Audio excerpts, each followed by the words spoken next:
le rêve d'une énergie abondante et bon marché vient de se fracasser brutalement contre la réalité industrielle.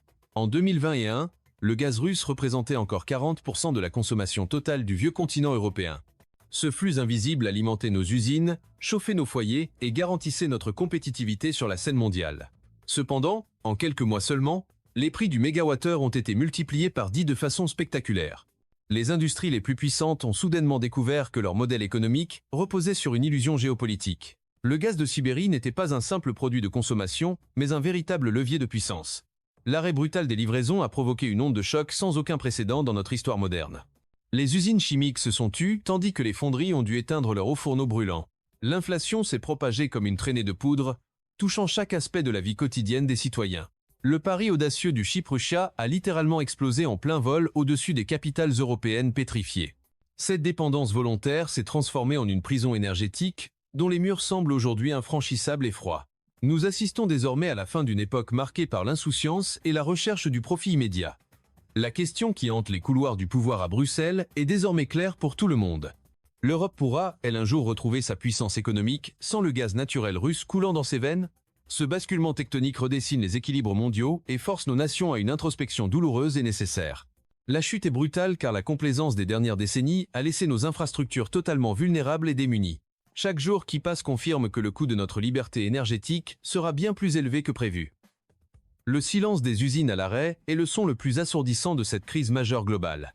L'heure de la vérité a sonné pour un modèle de croissance qui a longtemps ignoré les risques. L'Europe a longtemps cru que son destin industriel était lié pour l'éternité aux gisements sibériens les plus profonds. L'Allemagne, moteur économique de l'Union, importait chaque année 55 milliards de mètres cubes de gaz naturel russe. L'Italie suivait avec 29 milliards, tandis que la France en recevait environ 13 milliards pour ses propres besoins. Les avantages perçus étaient pourtant nombreux pour les décideurs politiques et les grands patrons de l'industrie lourde.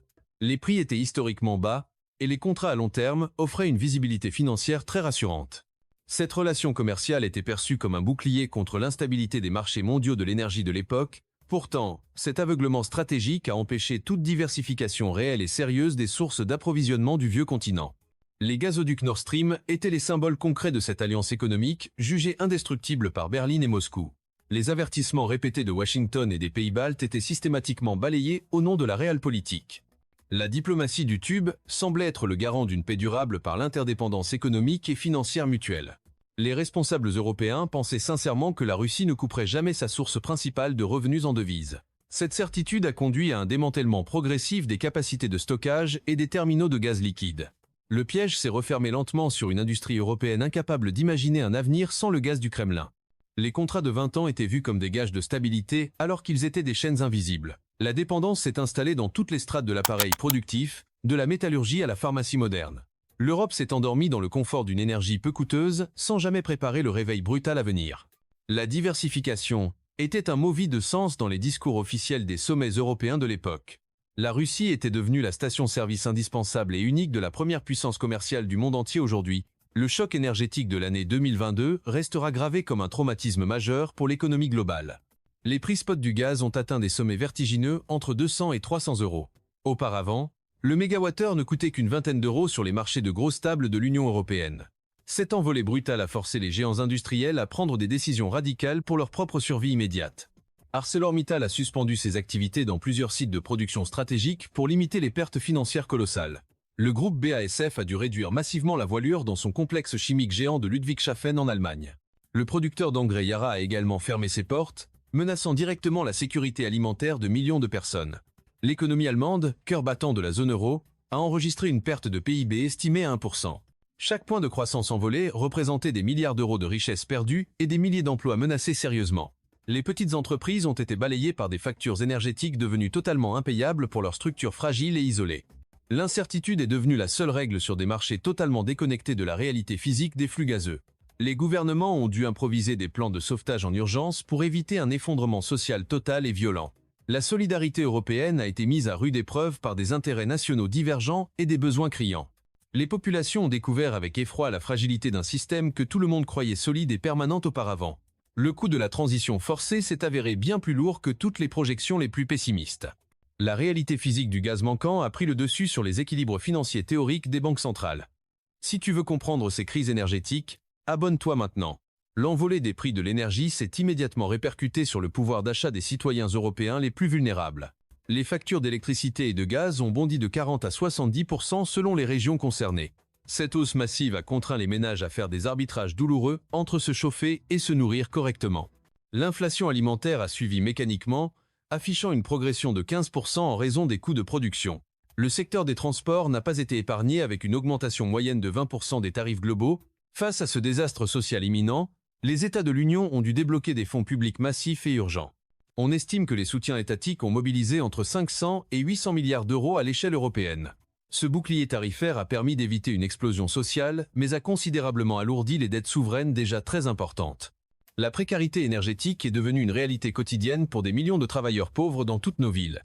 Les moratoires sur les loyers se sont multipliés pour empêcher les expulsions massives de familles incapables de payer. La classe moyenne a vu ses économies fondre sous l'effet d'une hausse généralisée des prix de consommation courante.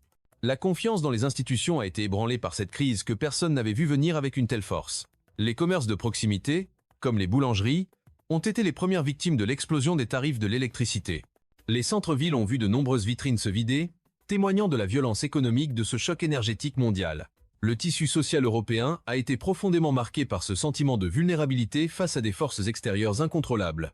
Les aides publiques n'ont été que des pansements temporaires sur une plaie structurelle bien plus profonde et douloureuse.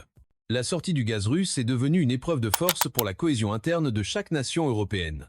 Pour remplacer les volumes russes manquants, l'Europe a dû réorganiser totalement sa logistique énergétique en un temps record.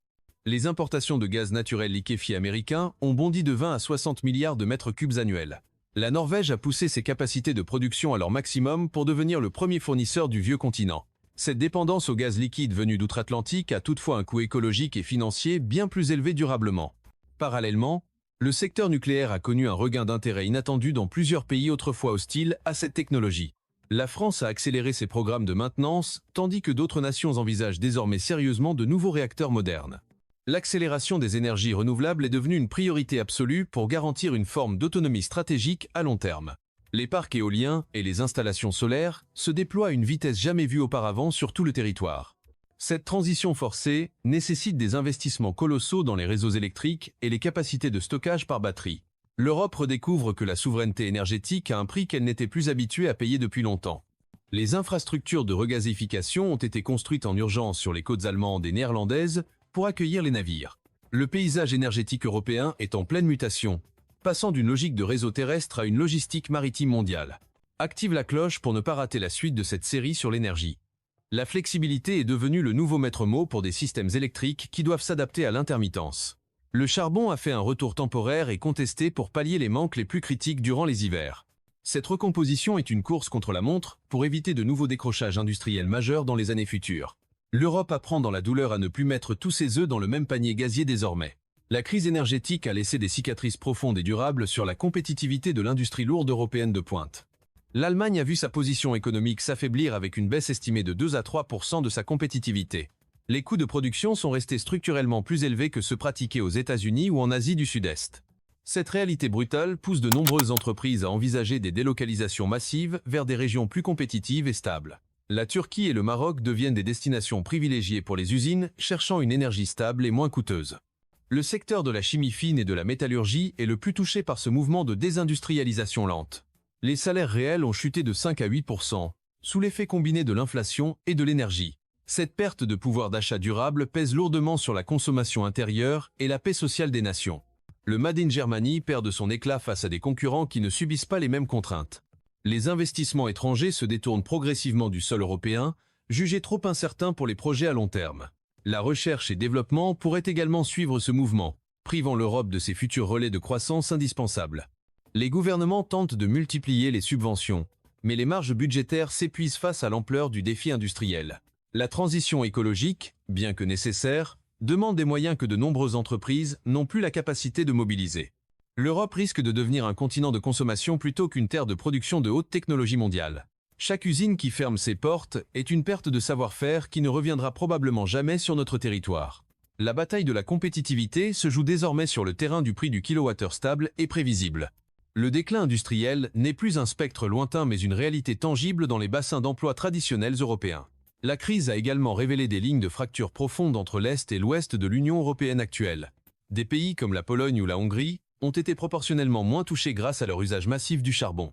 A l'inverse, l'Allemagne et l'Italie se sont retrouvées dévastées par leur dépendance excessive au gaz naturel venu de Russie. Ces disparités créent des tensions politiques majeures au sein de Bruxelles sur la répartition des coûts de la transition. Certains membres réclament plus de solidarité financière, tandis que d'autres s'accrochent à leurs avantages compétitifs nationaux et locaux. La dépendance au gaz naturel liquéfié américain atteint désormais 25% de la consommation totale du bloc européen. Ce basculement déplace le centre de gravité de la puissance énergétique des plaines russes vers les ports de l'Atlantique. L'influence de Washington sur les politiques économiques de l'Union européenne n'a jamais été aussi forte et déterminante aujourd'hui. Les pays de l'Est voient dans ce rapprochement une garantie de sécurité alors que l'Ouest craint une perte d'autonomie. La Hongrie continue de jouer une partition isolée en maintenant des liens énergétiques étroits avec le Kremlin pour survivre. Ces divisions internes affaiblissent la voix de l'Europe sur la scène diplomatique mondiale face aux deux géants rivaux. Le marché unique de l'énergie reste un objectif lointain tant que les mix énergétiques nationaux sont aussi divergents. La crise a montré que chaque État réagit d'abord selon ses propres contraintes géographiques et ses ressources historiques. Le sentiment d'appartenance à un bloc solide s'effrite face à la réalité des factures énergétiques nationales, très inégales. La fracture est à la fois économique, politique et stratégique pour les décennies à venir au sein de l'Union. Les infrastructures de demain devront être pensées pour relier ces blocs et éviter un éclatement définitif du projet européen. La géographie de l'énergie dicte désormais la survie du projet politique commun né après la Seconde Guerre mondiale. Le pari du chip Russia se solde finalement par un coût structurel de 1 à 2% de PIB. Chaque année, l'Europe paie le prix de son imprévoyance passée sous la forme d'une croissance atone et fragile. Le modèle de développement fondé sur l'énergie russe abondante est définitivement mort et ne reviendra jamais à l'avenir. La question qui se pose désormais est de savoir si l'Europe sortira renforcée ou affaiblie de cette épreuve majeure. Face aux géants américains et chinois, le vieux continent doit réinventer sa place dans un monde multipolaire et dur. La sécurité énergétique est devenue indissociable de la sécurité nationale et de la stabilité de nos démocraties modernes. Sans une base industrielle solide, l'Europe risque de devenir un acteur secondaire sur l'échiquier des puissances globales actuelles. Le défi est immense car il demande une transformation radicale de nos modes de production et de consommation courante. La sobriété n'est plus un choix idéologique, mais une nécessité physique imposée par la rareté des ressources disponibles. L'innovation technologique sera la seule clé pour retrouver une forme de compétitivité sans sacrifier nos standards sociaux élevés.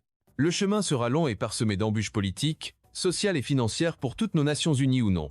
La fin du gaz russe est un avertissement sévère sur les dangers des dépendances stratégiques vis-à-vis de partenaires autoritaires. L'Europe doit désormais apprendre à naviguer seule dans une mer agitée par les tensions géopolitiques et les pénuries. La résilience se construit aujourd'hui dans la douleur des réformes et le coût élevé des nouveaux investissements nécessaires.